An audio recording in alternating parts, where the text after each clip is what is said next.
แล้วเป็นมาลำ สวัสดีแม่เท่าตอนนี้เฮาจะพาแม่เท่าไปใส่แควเนาะแม่เท่ายิงแควดูมันเป็นอย่างตัวนี้มันแตกเนาะจะพาแม่เท่าไปเปลี่ยนอยู่คลินิก เนี่ยมันแตะแต่ว่ามันถึงแล้วถูเลยมันแตะ โอเคเนาะเอาไปค่ะไปกันเลยไปเลยแม่เท่าเลย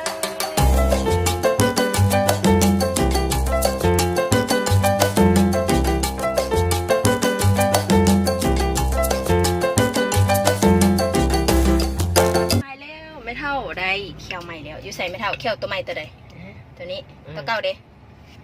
ตัวเก่าเป็นตัวนี้เนาะมันต่างกันอะไรไม่เท่าเอาออกมาทั้ง2 อันมึง ต่างมันโค้งใหญ่อันนี้ ตัวนี้โค้งใหญ่เนาะตัวนี้โค้งธรรมดาอันนี้เยอะอันนี้เยอะแต่ว่าเขียวมันต่ำนี่หนาอันนี้บางหลงไอ้ตกคือไอ้นี่นะมันเซ็ตเลยไปเฮ็ดมืออีกเล่นเมิดอีกเขาก็ย่ำตามอันนี้ไม่เราลองเอามือเสือแค่เบิ้งอันมือเสือแค่ยิ้ม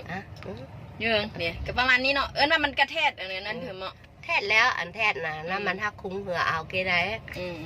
แต่ว่าพอแต่ว่าบดเจ็บโดยก็ดีแล้วแหละนะเนี่ยไม่เท่าลึงเลยเด็กคือไม่เท่าสีมังงามเรายังบ่ลึง